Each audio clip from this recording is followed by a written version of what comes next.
दुनिया की पहली फ्लाइट नाइट स्ट्राइक किसने की थी, आइए जानते हैं। साल 1667 मुगल सल्तनत अपने चरम पर था और भारत की धरती पर एक गुलाम इतिहास झेल रहा था।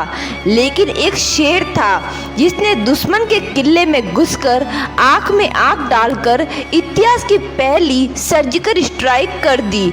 ना जीपीएस था, ना ड्रोन, ना रडार, फिर भी 300 वीरों ने ऐसा कारनामा कर दिखाया जिसे सुनकर आज भी हिंदुस्तान का खून गर्म हो जाता है। आपने उरी और बालाकोट की स्ट्राइक तो सुनी होगी, लेकिन क्या आप जानते हो कि दुनिया की पहली फ्लाइट नाइट सर्जिकल स्ट्राइक किसने की थी? नाम था छत्रपति शिवाजी महाराज और जगह थी मुगलों का मजबूत किला सूरत। साल 1667 और पूरा भारत मुगल सल्तनत के नीचे दबा हुआ था। औरंगजेब गद्दी पर था, एक सनकी, गट्टर और बेहद चालाक बादशाह। सूरत एक ऐसा शहर जो उस वक्त भारत का आर्थिक दिल था। अरबों की दौलत, सोना चांदी, हीरे जवाहरात सब कुछ वहीं से आता जाता था। मगर अफसोस वो दौलत हिंदुस्तान की थी, लेकिन हिंदुस्तान के काम नहीं आती थी। हर दिन लाखों की दौलत हिंदू मंदिरों से लूटकर, गरीब किसानों से छीनकर सूरत की बंदरगाहों से बाहर के मुल्कों में जाती थी। ईरान, अफगानिस्तान, अरब और औरंगजेब के खजानों में भारत की जमीन पर उगने वाली फसलें, भारत की मेहनत से कमाई गई पूंजी और उस पर हक था उन लोगों का जो तलवार के जोर पर इस देश को दबा रहे थे। लेकिन तभी इतिहास करवट लेता है। महाराष्ट्र के सह्याद्री पर्वत में रायगढ़ के किले में एक युवा योद्धा जन्म ले चुका था।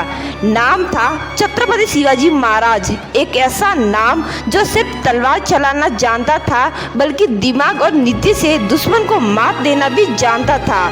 छत्रपति शिवाजी महाराज को समझ आ चुका था, अगर इस लूट को नहीं रोका गया, अगर दुश्मन की अर्थव्यवस्था की कमर नहीं तोड़ी गई, तो हम लड़ाई सिर्फ शहादत पर ही हारेंगे, सोच में ही हार जाएंगे।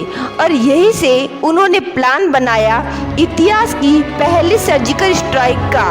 ना कोई ऐलान, ना कोई युद्ध की घोषणा, बस सीधा वार, सटीक, तेज और ऐसा कि पूरा हिंदुस्तान हिल जाए।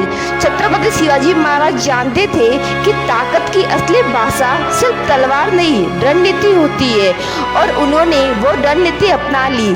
सूरत को लहूलुहान करने के लिए नहीं, बल्कि सूरत को जगा देने के लिए। छत्रपति शिवाजी महाराज का मास्टर प्लान क्या था, आइए जानते हैं। छत्रपति शिवाजी महाराज को पता था सीधी जंग जीतना मुश्किल है, लेकिन अगर दिमाग से खेला जाए तो दुश्मन को उसकी जड़ से हिलाया जा सकता है। तो उन्होंने बनाया इतिहास का सबसे खुफिया और सबसे सटीक प्लान, एक सर्जिकल स्ट्राइक सूरत पर। छत्रपति शिवाजी महाराज ने अपने खास मावलों में से चुने सिर्फ 300 वीर। ना कोई बड़ी फौज, ना तोप, ना भारी हथियार, सिर्फ हिम्मत, प्लानिंग और बिजली जैसी फुर्ती। उन्होंने तय किया, हम दिन में नहीं जाएंगे, हम रात में चलेंगे। जंगलों से, नदियों से, गांवों से छुपकर निकलेंगे। कोई ढोल नहीं बजेगा, कोई झंडा नहीं लहराएगा, सिर्फ खामोशी में गूंजेगा एक तूफान। रायगढ़ से सूरत की दूरी थी करीब 700 किलोमीटर, और ये दूरी उन्होंने घोड़ों पर तय की। जंगल, कीचड़, नदी, पहाड़, कुछ नहीं रुका इन 300 मावलों को। हर जगह गोपनीयता बनी रही। इसके लिए छत्रपति शिवाजी महाराज ने रास्ते के गांव वालों से भी सीधा संवाद नहीं किया। कोई अफवाह नहीं उड़नी चाहिए, ये था मकसद। और सब सुनिए, सबसे जबरदस्त बात, हर एक सिपाही को अलग अलग जिम्मेदारी दी गई थी। कौन सी गली में जाना है, कौन सा गोदाम निशाना बनाना है, किसके पास सबसे ज्यादा माल है, सब कुछ डिटेल में तय था। ये कोई लूट नहीं थी, ये एक पॉलिटिकल मैसेज था कि हिंदुस्तान अब जाग चुका है। और इस पूरी योजना में एक भी औरत या बच्चा घायल नहीं हुआ। हिंदू धर्म, मराठा परंपरा और छत्रपति शिवाजी महाराज की नीति साफ थी, हम लड़ते हैं अन्याय से, निर्दोषों से नहीं। आप सोचिए, आज के ज़माने में जीपीएस ड्रोन के बाद भी स्ट्राइक में रिस्क रहता है और 1664 में बिना किसी टेक्नोलॉजी के, बिना किसी बड़ी सेना के ऐसी सर्जिकल स्ट्राइक को निष्पादित करना किसी चमत्कार से कम नहीं था। 4 जनवरी 1664 की रात थी। हवा में सन्नाटा था, चांदनी फीकी पड़ रही थी और सूरज सो रहा था, लेकिन मराठाओं के घोड़े जाग रहे थे। छत्रपति शिवाजी महाराज अपने 300 मावलों की सेना के साथ शहर की सीमा पर पहुंच चुके थे। हर एक सैनिक को पता था कहाँ जाना है, क्या करना है और सबसे ज़रूरी कब लौटना है। और फिर शुरू हुआ वो हमला जो आज भी दुनिया की पहली सर्जिकल स्ट्राइक माना जाता है। हर टुकड़ी अपने टारगेट पर गई। गोदाम, खजाने, व्यापारिक कोठियाँ, मुगल गवर्नर की हवेली, सब पर एक साथ दावा। सूरत की गलियां गूंज उठी, मगर डर से नहीं, न्याय के कदमों की आहट से। औरंगजेब का गवर्नर इनायत खान अपने ही किले में छुपा बैठा था। मराठों ने न लड़ सका न सामना कर सका। सोचिए, इतनी बड़ी मुगल सेना थी सूरत में, फिर भी एक भी गोली नहीं चली, एक भी तलवार उनकी तरफ से नहीं उठी, क्योंकि हमला इस तरह हुआ था कि तेज, सटीक और चौंका देने वाला था। लेकिन सबसे बड़ी बात ये थी, न किसी मंदिर को हाथ लगाया, न किसी औरत को डराया गया। छत्रपति शिवाजी महाराज का आदेश साफ था, हम लुटेरे नहीं हैं, हम संदेश लेकर आए हैं। और वो संदेश था, हम हिंदुस्तान चुप नहीं बैठेगा। 3 दिन तक सूरत हिला रहा। छत्रपति शिवाजी महाराज का तूफान, अरबों की दौलत, सोना चांदी, हीरे सब उठाया गया, लेकिन कोई आम आदमी नहीं मारा गया।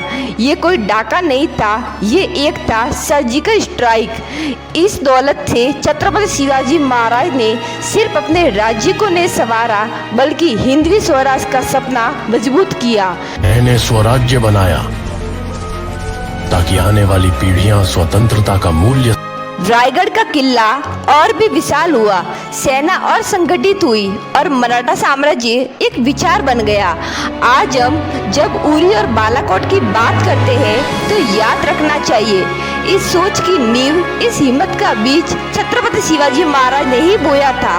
और बिना टेक्नोलॉजी, बिना सैटेलाइट उन्होंने ऐसा कमाल किया जिसे आज भी मिलिट्री यूनिवर्सिटीज भी पढ़ाती है। सूरत की सर्जिकल स्ट्राइक सिर्फ एक हमला नहीं था, वो एक चेतावनी थी औरंगजेब जैसे अत्याचारों के लिए। 3 दिन में छत्रपति शिवाजी महाराज ने दिखा दिया, ताकत किले में नहीं होती, ताकत उस सोच में होती है जो न्याय के लिए खड़ी हो।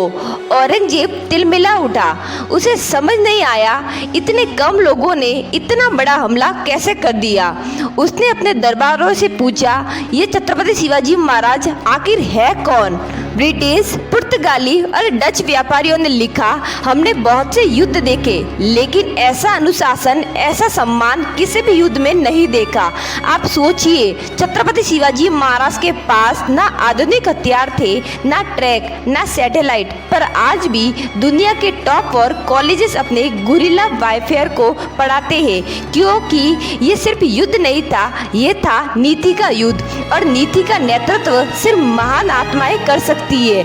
छत्रपति शिवाजी महाराज ने हमें सिर्फ तलवार उठाना नहीं सिखाया, उन्होंने सिखाया कब उठाना है और क्यों उठाना है। उन्होंने सिखाया लड़ाई इंसानों से नहीं, अन्याय से होनी चाहिए।